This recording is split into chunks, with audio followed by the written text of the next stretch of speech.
Hey, happy afternoon to you guys. Thank you to everybody. Welcome to just another quick little chat with Amy.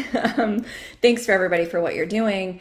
I think that we all need to be blatantly honest with ourselves and admit that it is very discouraging at times when you choose to be involved in the process. I think where Michigan's at right now, it's just kind of in a sleepy stage. I think a lot of people are watching what's going on, trying to figure out, where do we jump in? Is it worth it? And I think we all have those moments that it's just you ask yourself, is this worth it?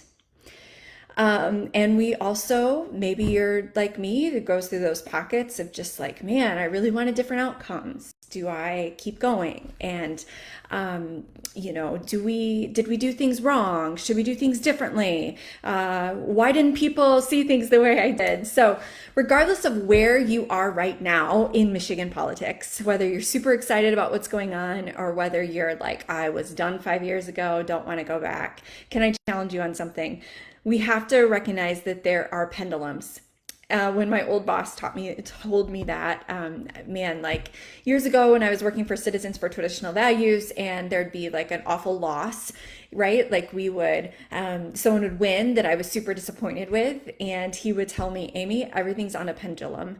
And I was like, I didn't see the significance of it, but now I can see, I'm older, right? Like I've lived longer, that everything kind of comes and goes. So here's just like a couple nuggets that will hopefully encourage you today. One, everything does go on a pendulum. So if you were to ask your grandparents, like what was a big deal when you were growing up? What were some of the characteristics that were growing up? So a couple things that come to mind is penmanship, right? Like everybody wrote. You wrote letters, you wrote postcards, you wrote notes, you wrote journals, you did your bookkeeping with handwriting, you did your schoolwork, your papers, handwriting.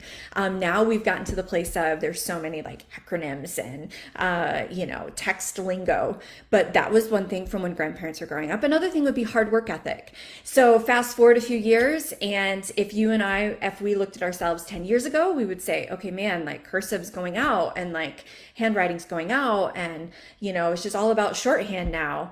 And we'd also say, okay, the hard work ethic, like that, people still hard workers. Well, where we're at now, there's now that season of, I think you're going to see more and more people teaching their children cursive.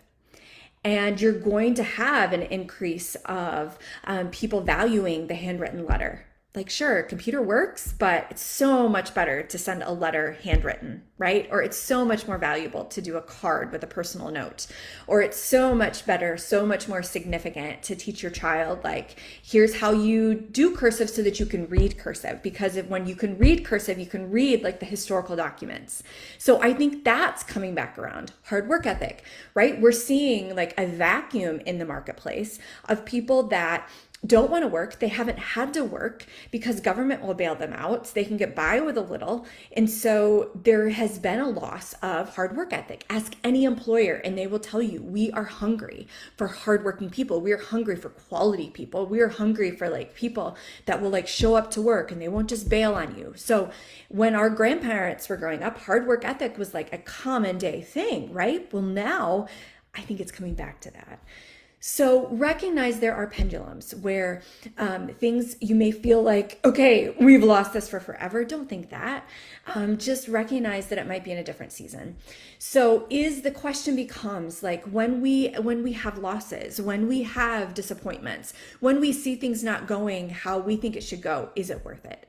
Well, you are the only one that can answer that. And I would encourage you to do it looking in the mirror with your ear to God and asking, what is it I'm frustrated with? Do I just need to step back? Why am I frustrated? And am I seeing this from a different perspective? Sometimes there is value in asking people that have been in the arena longer than you have, whether it's a business, right? That maybe you're trying and it's not working and you're like, is this even worth it? Well, go sit down with someone that has been doing business for eons and they have had more losses than they can count.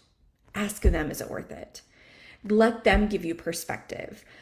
Sit down with somebody that who's been in the political arena a long time and say, what do you see that I don't see? How should I see this differently? So there's always value in perspective. But you have to also remember that you and I will be held accountable to someone, aka God, for what and how we behave here on earth. So when you're wondering, man, I've been praying for this person for forever, and is it worth it? Well, how do you want to be able to answer God when you see him face to face?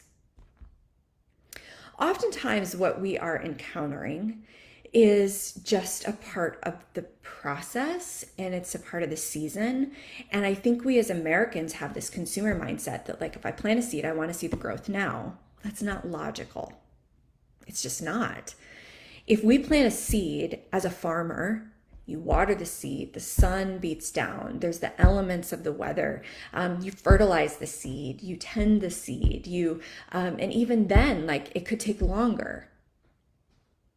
I was talking to my uncle, my aunts and uncles, grew up on a farm. My grandma still has the farmhouse, it's still an operational farm. And I was talking to my uncle, my dad and I were the other day, and it's just so fascinating.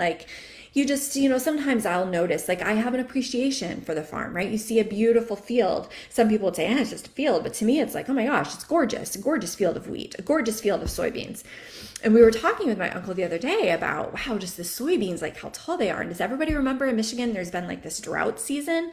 It was kind of the beginning of the summer, and then the rain started to come. Well, my uncle was saying that soybeans are really unique. They're very hardy. And so while they were holding on, they were growing, but there was the drought, and they were just kind of, I would say, kind of hovering. Well, when the rain came is when they kicked into gear. Where if you take comparison to say the raspberry bushes are hardly to my knees this year, and they're the berries are growing. But they dealt with the drought in a different way. They dealt with the drought. The drought probably hit them at their growth period, their height period. So they then didn't grow to the full measure that you and I would think that they should. That's the norm, right? They deal with it differently. The soybeans, when they encountered the drought, they did grow to an extent, but then they just they held their ground. They used whatever moisture they had, but they held their ground. And then when the rain came, they shut up. So I think for you and I, as we see the discouragement, right, with what's going on with culture, and we see the discouragement with the political, we need to hold our ground and recognize that there will be growth. There will be seasons of growth. There will be seasons of good news. There will be seasons of, wow, look at the progress we made. And wow, we really did know how to win that. And wow, all the seeds we've planted, it has had fruition. So yes, it is worth it. If you feel the cause that you are called to and that you're working hard on, if when you look at yourself in the mirror, and if you consider when you face God, you want to say to him, I did all that I could to preserve America. I did all that I could for the cause of life. I did all that I could to help the disabled. I did all that I could to love the seniors. If you want to be able to say that to the Father, and if you know that you will be disappointed in yourself if you give up, don't give up. Now, there are some causes we are called to walk away from. God's okay, your season, that is done. Go do something else. But for a lot of us, what you're seeing in the political, it can be discouraging, but it's worth it if that's what God has called you to do. And it's also worth it even when you don't see success, because you could be that soybean plant. The citizens around you could be that soybean plant that's just waiting for that right moment, waiting for the rain, waiting for the moisture, and then it's going to kick off and it's going to be ready. So you keep planting those seeds. How do you get people excited? Just being consistent, sharing your passion, sharing your cause, sharing your concern. Invite people to join you. Explain to them why you feel it's valuable for them to join you, and keep finding joy in it. I think that we all, as Michigan citizens, we could easily walk away. We could say, I'm done with this. I give up. I don't care about Michigan. But is that fair? Because there's more generations coming after us, and they need a fighting chance. So it's worth it. Don't give up.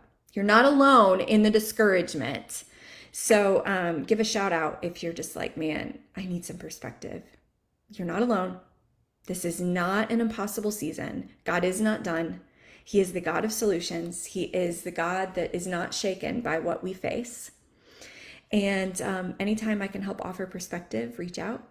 I'm still learning myself, but I know that when God has called you to a cause, don't give up.